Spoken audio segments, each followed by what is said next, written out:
The 8th of May 1945. The last German troops try to escape the anger of the occupied people of Europe. 8th of May 1945. All capital cities celebrate the victory, except Berlin and Tokyo. 8th of May 1945. Hitler is dead. Field Marshal Keitel signs the surrender of Nazi Germany. A symbol of liberty regained. The US cavalry frees its horses.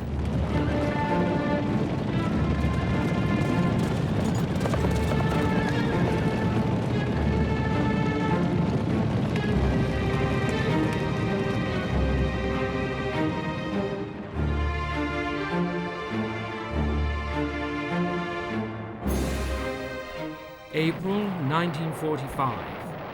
Nazi Germany is under attack from both sides. In the east, the Red Army advances towards the Elbe, the last line of resistance. The Germans retreat from the other side of the river to escape the reprisals of the Russians, who have suffered 20 million deaths in this pitiless war against the Germans. One of the ongoing issues between the Germans and the Allies would be to allow the maximum of Germans to escape this vengeance.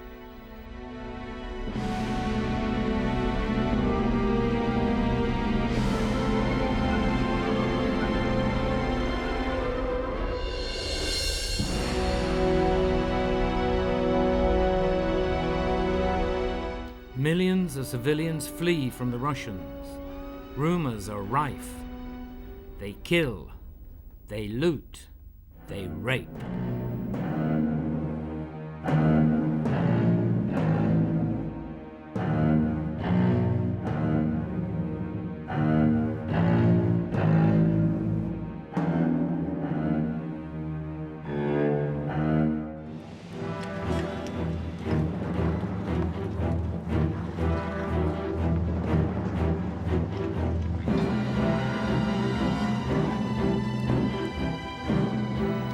The other issue concerns Berlin.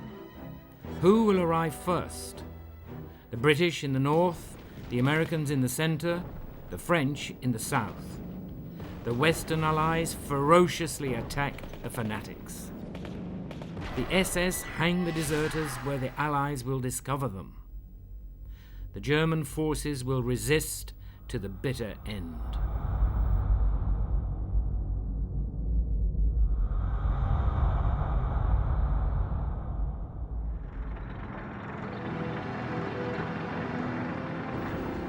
But the Germans themselves no longer have the will to resist. They have lost 5 million soldiers. They have suffered heavy bombing for 3 years. Their towns are in ruins, like here at Nuremberg, the birthplace of Nazism. It must end.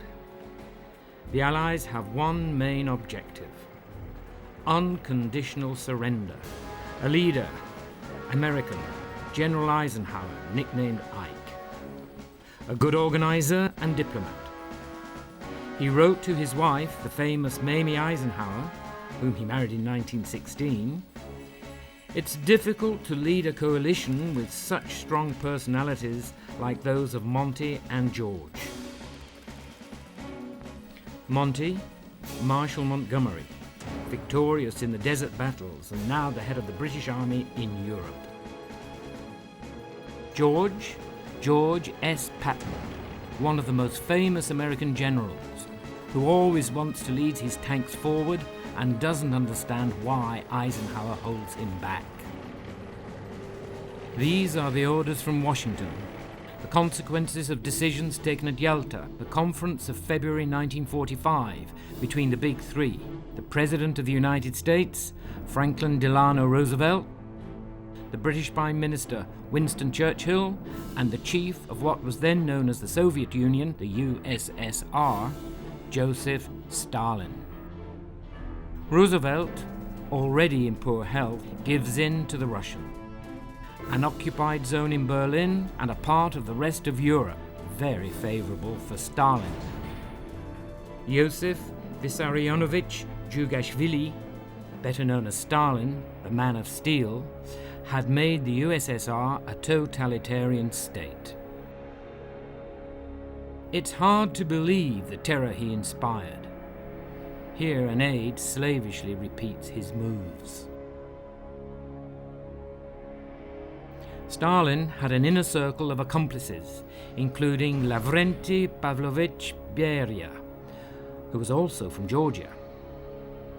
Stalin seems to appreciate him here. Beria is the Minister of the Interior and Chief of the Secret Police, the NKVD, later known as the KGB, which deported millions of people to the Gulag. Stalin didn't like to be filmed with him, especially if caught in informal situations. Stalin surrounds himself with his chosen people. He replaces his high command with men like Zhukov, here on the left, also imitating his every move. But Zhukov is also a great strategist who leads the offensive on Berlin, symbol of victory. During their advance, the Soviets discovered the horrific world of Hitler's concentration camps. The Nazis assassinated 10 million human beings: Jews, gypsies, Russian prisoners, underground fighters. This murderous madness is not just ideology, but stems from pure organized crime. The SS salvaged everything, even the most sordid. The Russians discovered 7 tons of women's hair, destined to make German uniforms, and 122 tons of bones, waiting to be dispatched to a fertilizer plant. The Americans discover hoards of belongings, which the SS had amassed at the bottom of a salt mine at Merkers near Frankfurt.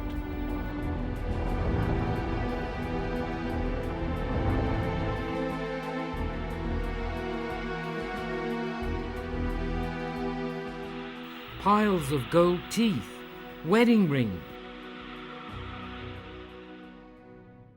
8,000 ingots of gold, silver and platinum, 1,000 sacks of dollars, pounds and gold francs.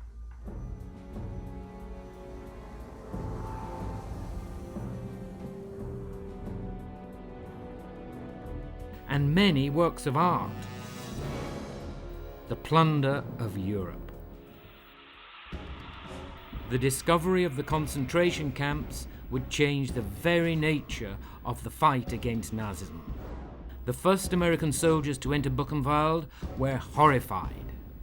They contacted their general, George Patton, a tough fighter, but he couldn't face it.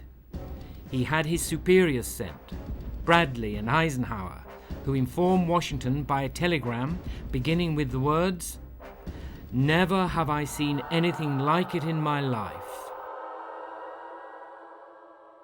But beyond this emotional response, Eisenhower wanted to make a political point. "I insisted on making this visit to be witness so that in the future we cannot be accused of propaganda." With future denials in mind, he prepares his ground. He has a documentary film made. He brings 1,000 local people from Weimar, a town close by, and he invites many journalists who write, "In our fight, it isn't enough just to use big words like the defense of liberty, the crusade for democracy. It's about absolute evil, the fight for life over death."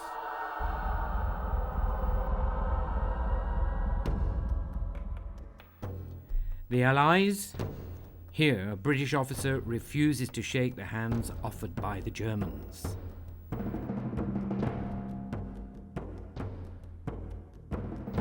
The Germans, forced to bury their dead from the concentration camps, will bear this cross for a long time.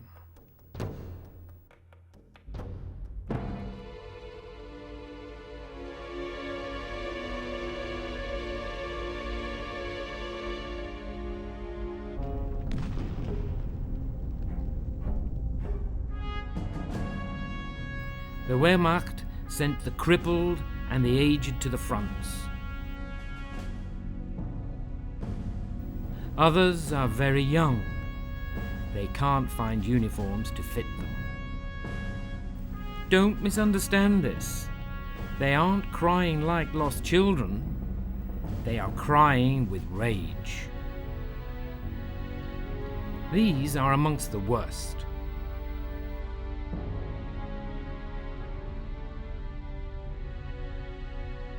All the German youngsters were forced into the Hitlerjugend, the Hitler Youth.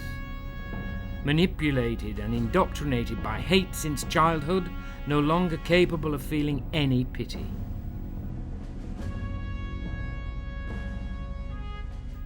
They will join the herds of German prisoners left behind and abandoned. The Allies have other priorities.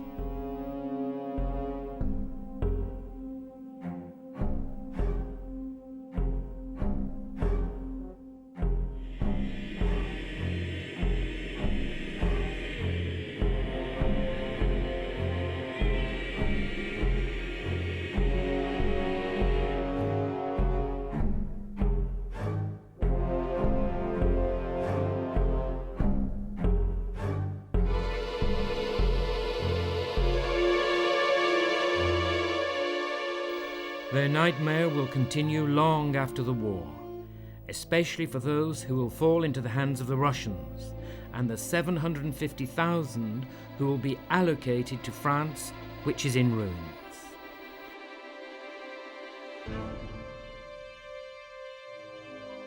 They will also be used in clearing the minefields.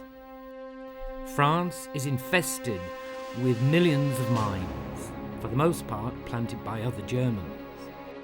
Many will lose arms, legs, or their lives. Mine clearing, reconstruction, reshaping French politics, just some of the tasks facing General de Gaulle, now the head of the provisional government, which is housed in the Ministry of War, to make the priority clear: the struggle against Germany.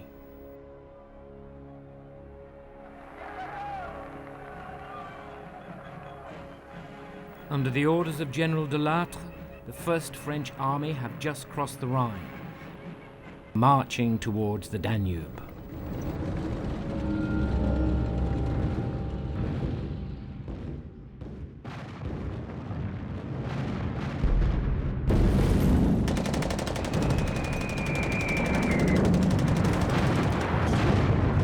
France has been liberated, except for Dunkirk, Lorient, Saint-Nazaire, La Rochelle, Royan. German strongholds, submarine bases from which the Nazi chiefs can still escape. These Atlantic pockets are surrounded by former guerrillas, badly equipped, badly armed, but courageous and determined. They are aided by the famous General Leclerc's 2nd Armoured Division, which helps to liberate Royan, destroyed by the Allied bombing. Criminal because useless.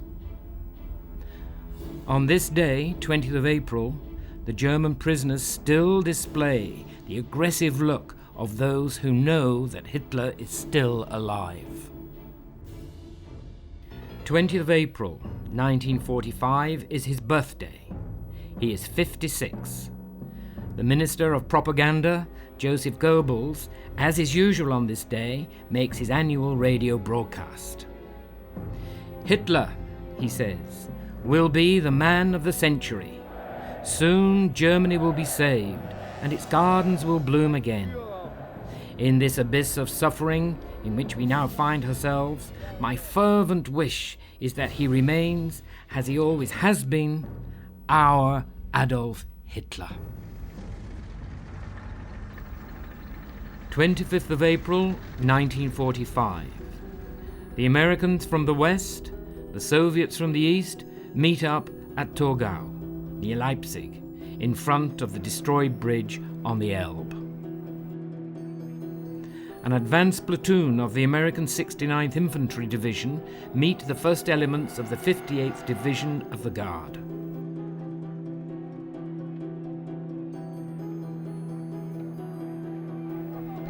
All the generals from the sector join them. Then a crowd of journalists, amongst them Frank Gillard from the BBC. For which the whole Allied world has been waiting. Nazi Germany, tottering to her final collapse, has been split clean in half.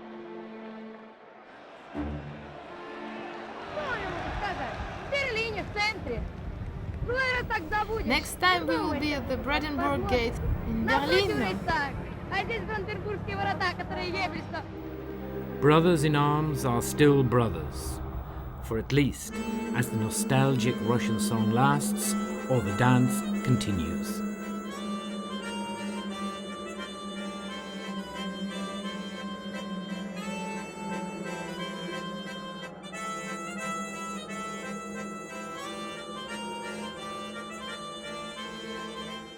The Russians dance together, but not with the Americans, who are busy trying their luck with the robust women military traffic police of the Red Army.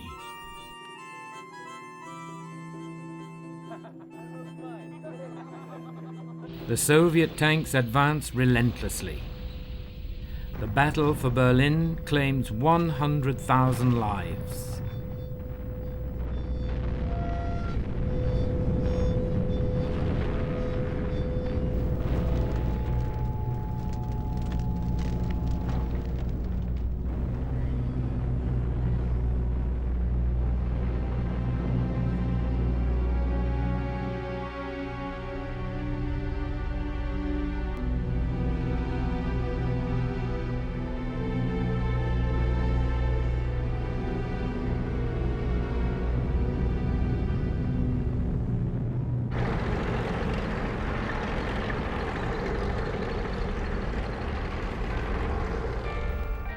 For the first time since the German invasion of the 22nd of June 1941, the Soviet soldiers can relax. Of those drafted at the beginning of the war, only 5% are still alive.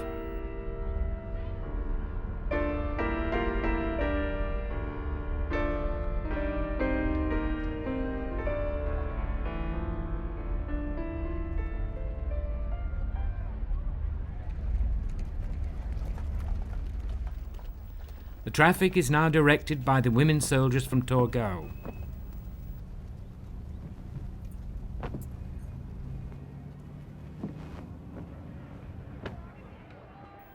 Anna Pavlova has survived. She is at her post at the Brandenburg Gate, but she's disappointed.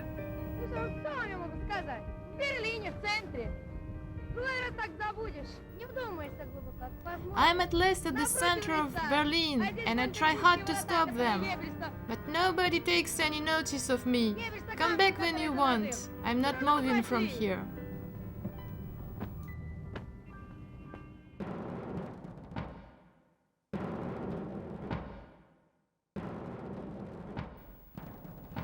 Marshal Zhukov, who won at Moscow, Stalingrad and Berlin, walks through the ruins of the Reichstag, which was the political heart of Germany.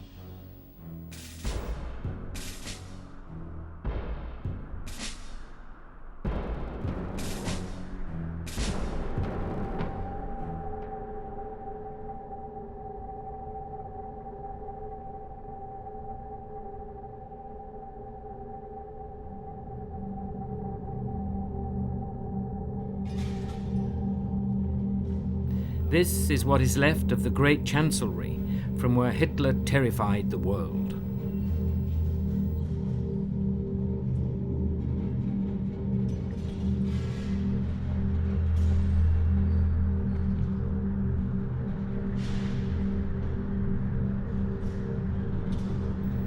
In the middle of what was once Hitler's imposing office, the famous globe parodied in the Charlie Chaplin film, The Great Dictator.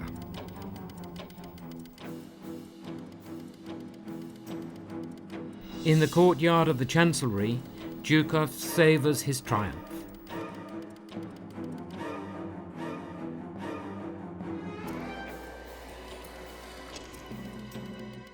He is exactly above the bunker where Hitler lived out his last days during the battle for Berlin.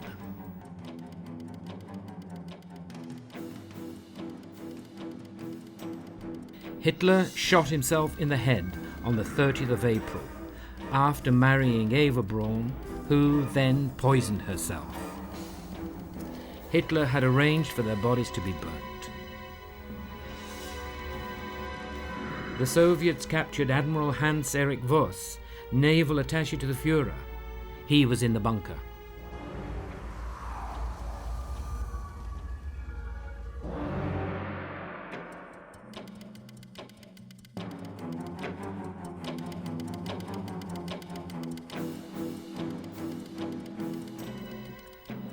The Soviets take the bodies and place them next to those of Goebbels' children. A young boy and 5 young girls.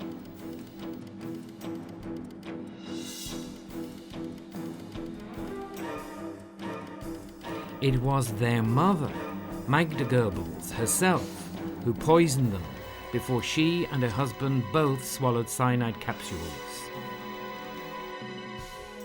Goebbels had also arranged for the SS to burn his corpse.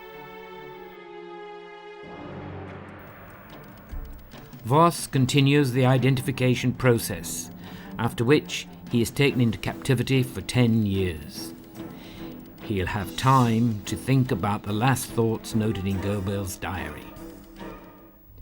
The world will remember us as the biggest criminals in history.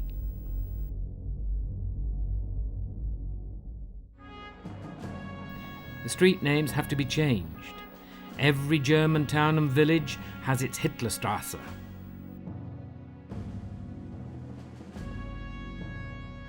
The sign painters are going to have a lot of work.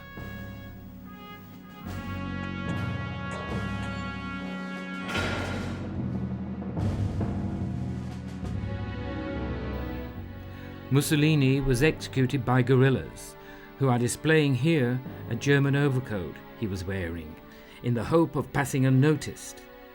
But it was difficult in this kind of car.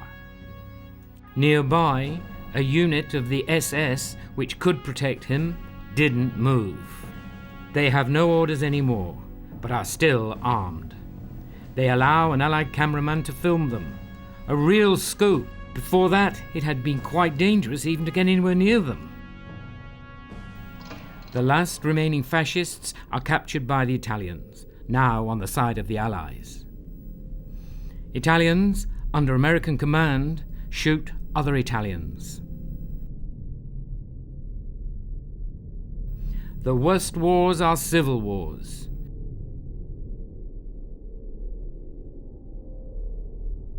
His crimes meet the cruelty of others.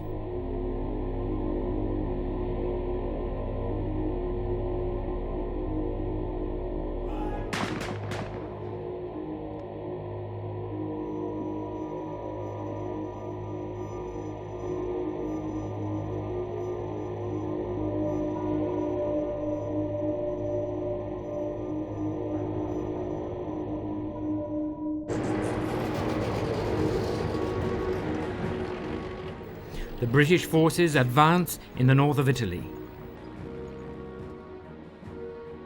The Americans overcome the last pockets of resistance.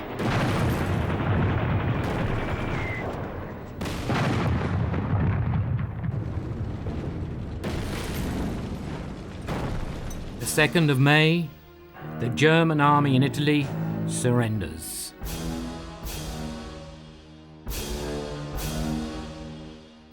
The next day, in Flensburg, in the north of Germany, Hitler's successor, Admiral Dönitz, the former chief of submarines, calls the last government of the Reich in this naval college.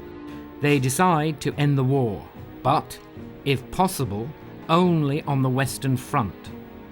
This would allow most of the soldiers and civilians to escape from the Russians. Dönitz dispatches his deputy, Admiral von Friedeburg, to the headquarters of the British forces, not far away now.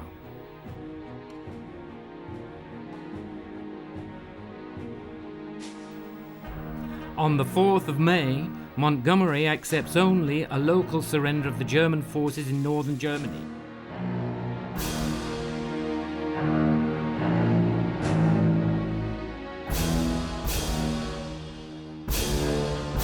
The German delegation will now sign this paper.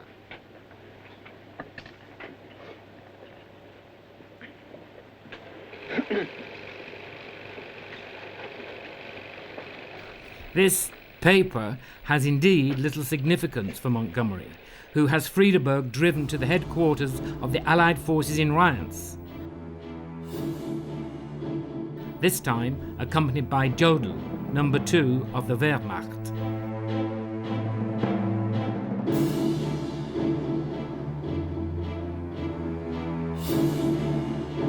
Jodl and Friedeberg try again to get a ceasefire. The Allied delegation remains inflexible. Unconditional surrender. Yet all these discussions and signings have given 3 million refugees and soldiers the time to cross over into the West. This triggers Stalin's anger. He demands a final surrender ceremony in Berlin. Berlin, what a symbol, to make everyone understand that he had won the war.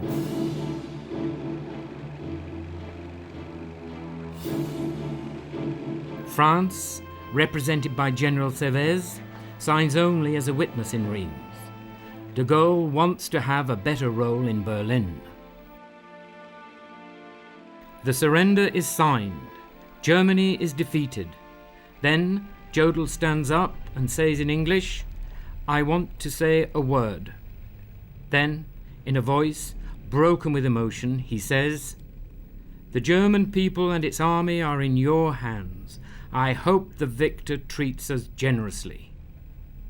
"What a nerve," says the American General Bedell Smith, thinking about the manner in which the Germans had treated their victims.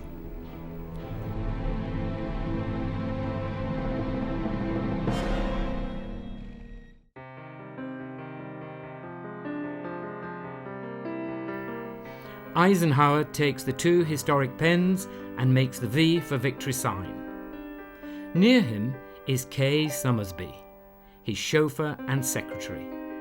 Everyone here closes their eyes to their story.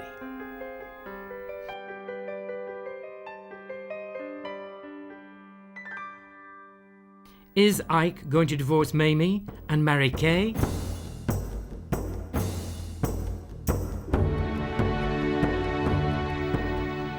A special edition of Stars and Stripes, the American Army newspaper, comes out in Paris in the afternoon of the 7th of May, in spite of instructions for discretion so as not to upset the Russians.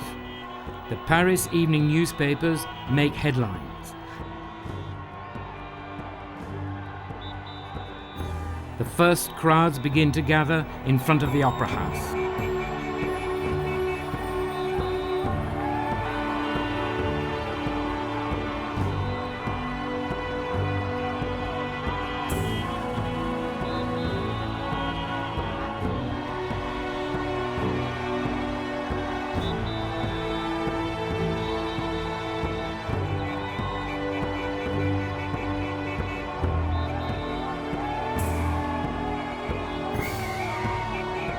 Spontaneously, they wave the portrait of Roosevelt, who had died a few days before, as a big thank you to him.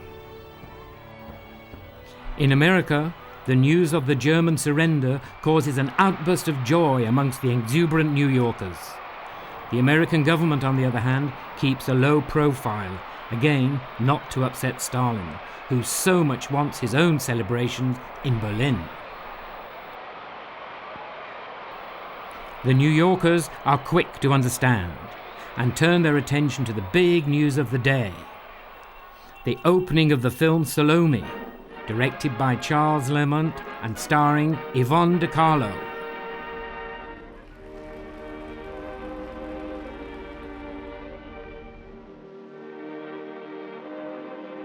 Because of the time difference, we move to the 8th of May, 1945. In Paris, from daybreak on, thousands of wives wait in front of the main meeting point for the French prisoners of war repatriated from Germany.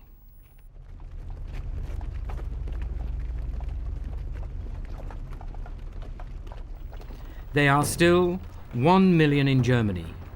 Liberated after 5 long years, they make their way to the Allied airports all over Germany.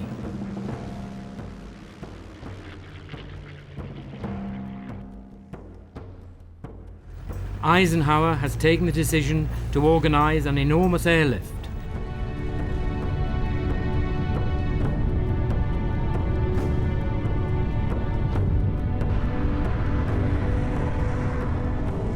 And in a few days, the miracle happens. They are back.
He's here.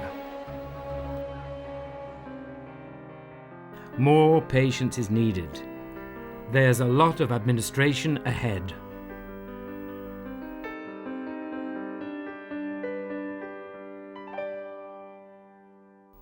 The deportees arrive in their striped uniforms. It will take them years to forget the horror and the feelings of shame. Serious diseases like tuberculosis will continue to ravage them for a long time to come.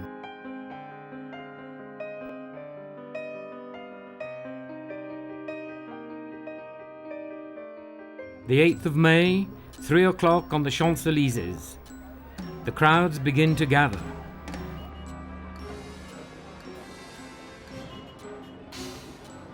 General de Gaulle is coming. He doesn't want to wait for the final signature to address his people. Today will be a historic speech, broadcast live from the Place de l'Étoile, later become known Place Charles de Gaulle. La guerre est gagnée. C'est la victoire des Nations Unies et c'est la victoire de la France. L'ennemi allemand vient de capituler devant les armées alliées de l'Ouest et de l'Est, tandis que les rayons de la gloire font une fois de plus resplendir nos drapeaux. La patrie porte sa pensée et son amour vers ceux qui sont morts pour elle.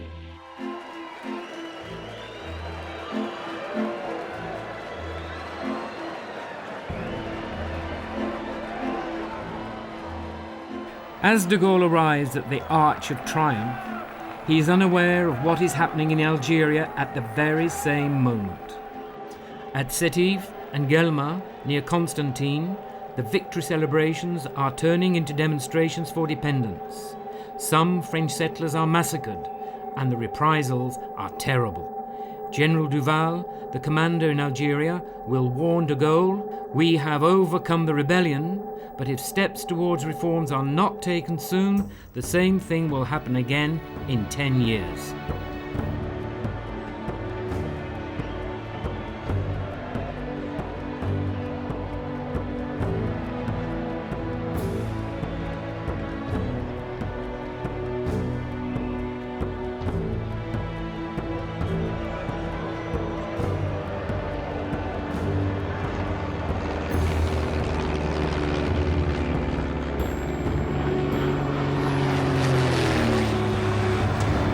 London is in the midst of clearing up the ruins of the German bombings. They don't wait for the final signature either, paying homage to Churchill, whose voice we can hear announcing the surrender of the Germans. General Jodl, the representative of the German High Command, and of Grand Admiral Dönitz. Churchill, who had saved England and perhaps the world by stopping Hitler in the worst moment of history.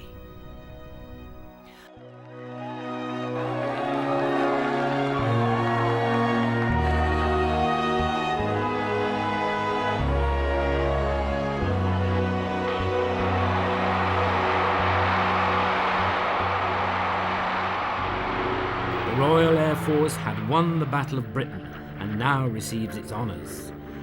Air Marshal Tedder is in Berlin. The big moment has arrived, the final signature of the German surrender. Tedder has just landed at Tempelhof, one of the German fighter bases. Tedder looks thoughtfully at one of his worst enemies, a Focke-Wulf 190, now abandoned. He sees General de Lattre arrive, who is going to sign for France. De Gaulle has finally got him accepted. He is given a big Soviet reception worthy of the event.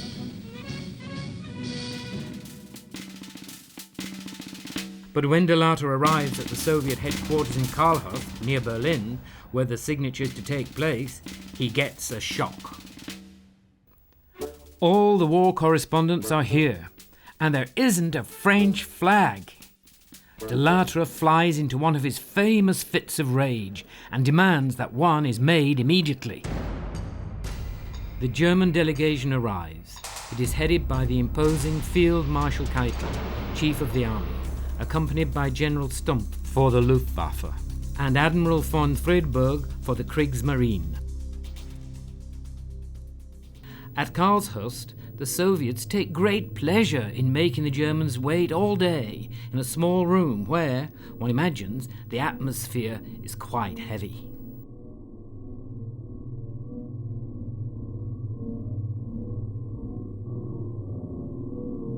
Keitel, awarded the Nazi Party Gold Medal, was despised by the German generals because of his stupidity and his servile attitude towards Hitler. Here he is, in the hands of the Russians.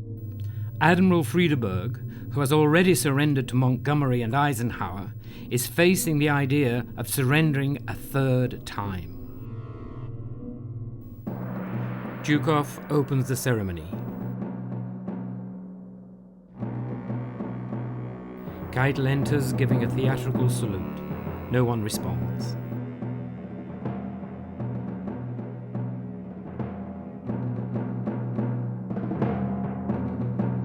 He's heard to remark bitterly, "How come there are French people here?"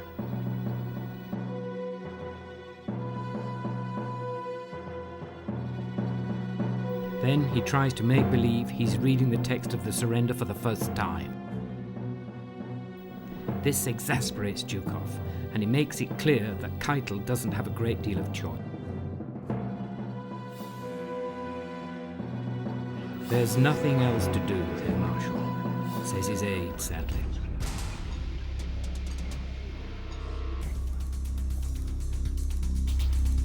Keitel will be hanged in Nuremberg.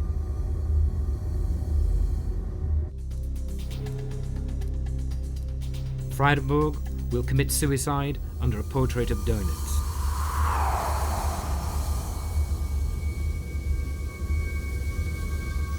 At Flensburg, the last government of the Reich is brought to an end. Dönitz, Hitler's successor, 10 years in prison. Albert Speer, architect of the Chancellery, Minister of Armaments, 20 years. Jodl hanged. To mark this historic occasion, Zhukov invites all the participants to a banquet, with, of course, plenty of caviar and vodka for the toast to Stalin.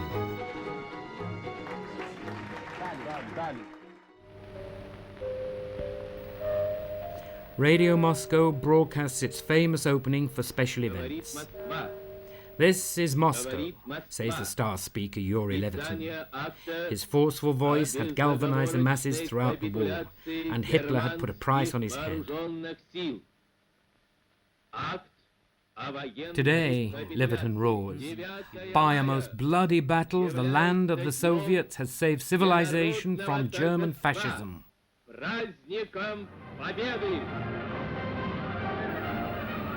The Soviet newsreels show the celebrations in Stalin's home village.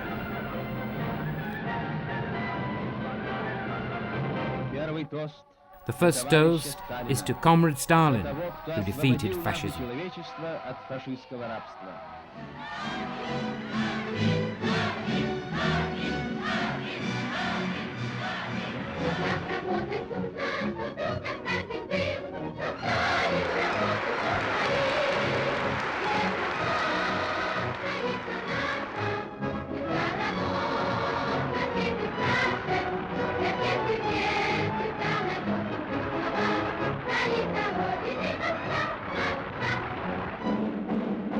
The 8th of May, 1945. Molotov, Stalin's Minister of Foreign Affairs, is in San Francisco. At the first General Assembly of the United Nations, Molotov is cheered as he goes to announce the end of the war.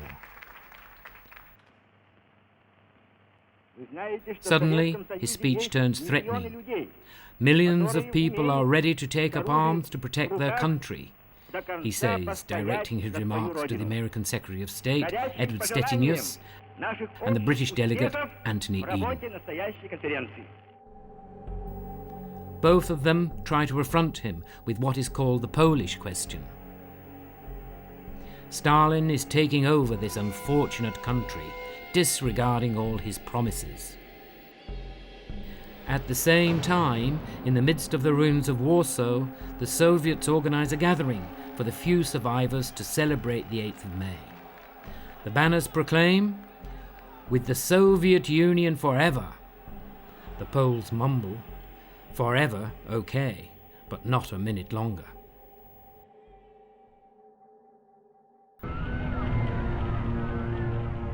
Prague is in revolt against the German occupiers, who have to fight back in spite of the general surrender. The Czechs are fighting before the Russians arrive. Perhaps the Americans will arrive before them. Patton's army has crossed the border. They can't be far away. Their advance is strewn with flowers.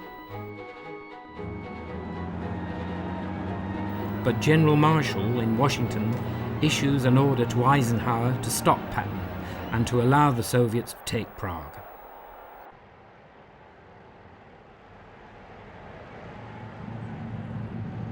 The Red Army enters the Czech capital. Stalin's bet on the weakness of the West has paid off. On the 12th of May, Churchill will write, "An iron curtain has fallen across Europe. We don't know what's going on behind it."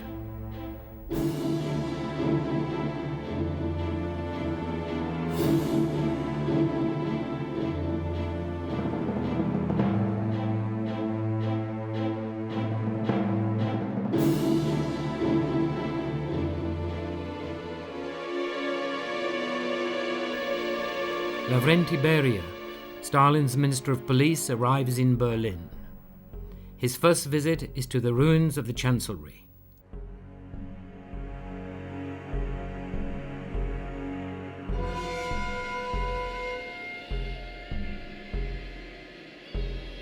Then to Hitler's bunker, an old story by now. Beria goes next to Torgau, where the Allies met the Russians. That's an old story too.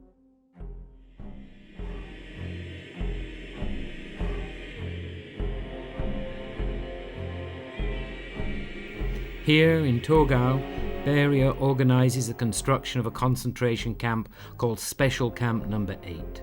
He organizes the reopening of the Buchenwald camp, evacuated by the Americans but is now in the Soviet zone. Yes, Hitler's death camp Buchenwald becomes Special Camp No. 2. In Buchenwald, 122,671 Germans considered as anti-Soviet elements, Christians, Social Democrats, those against Stalinism, would be interned. 42,889 would starve to death.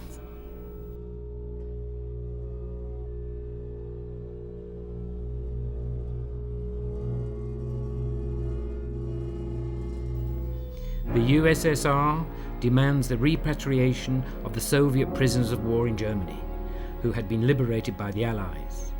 Many are afraid to return. It would be better for them to have been killed than to have surrendered. Some attempt suicide, like this one, who has slashed his chest. The Americans round them up and load them onto trains for the USSR, where some Allied prisoners are still retained to be used as a bargaining force.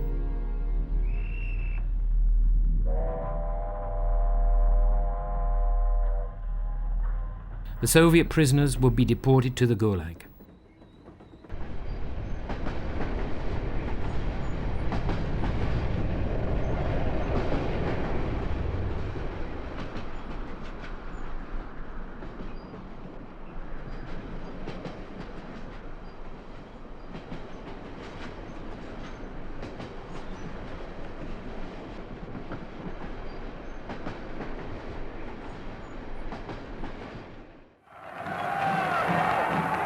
Western Europe needs American aid to help re-establish itself. De Gaulle, becoming increasingly friendly towards the United States, bestows the Liberation Medal on Eisenhower, who would always have difficulty with this French traditional greeting.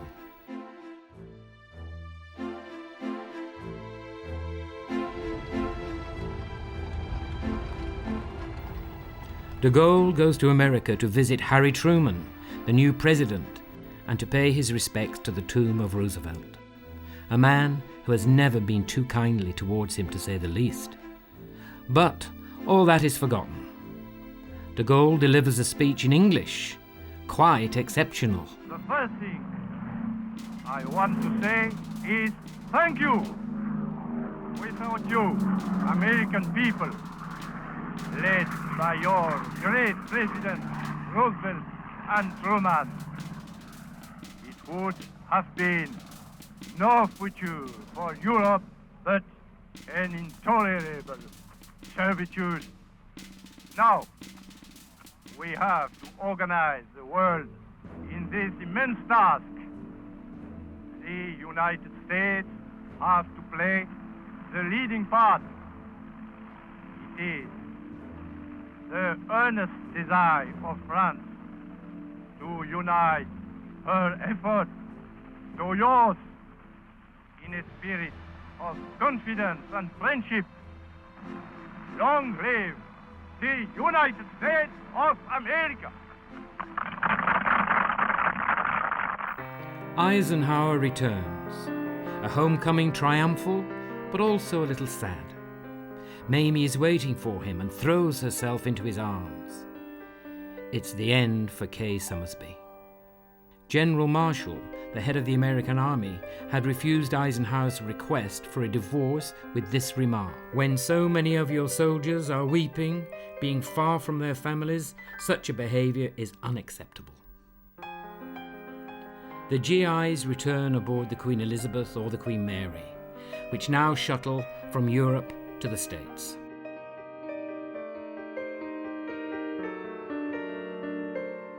But everybody aboard knows that the war isn't over. It continues on the other side of the world. Another hell. The kamikazes.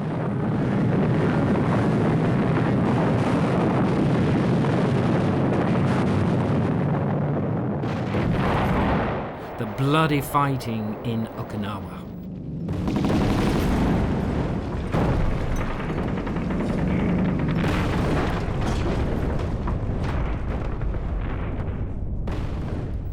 Victory over Japan looks costly.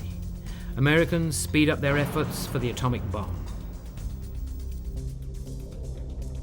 A high-level team of scientists, led by Professor Oppenheimer, prepares the test of the first nuclear weapon in history.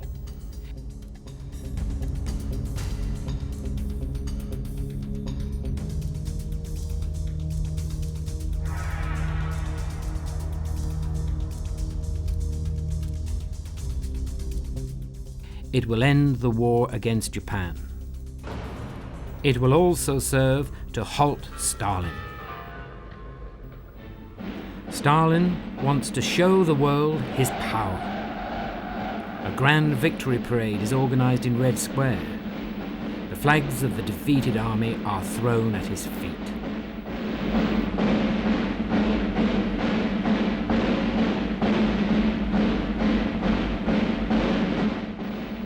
Now, the Cold War can begin.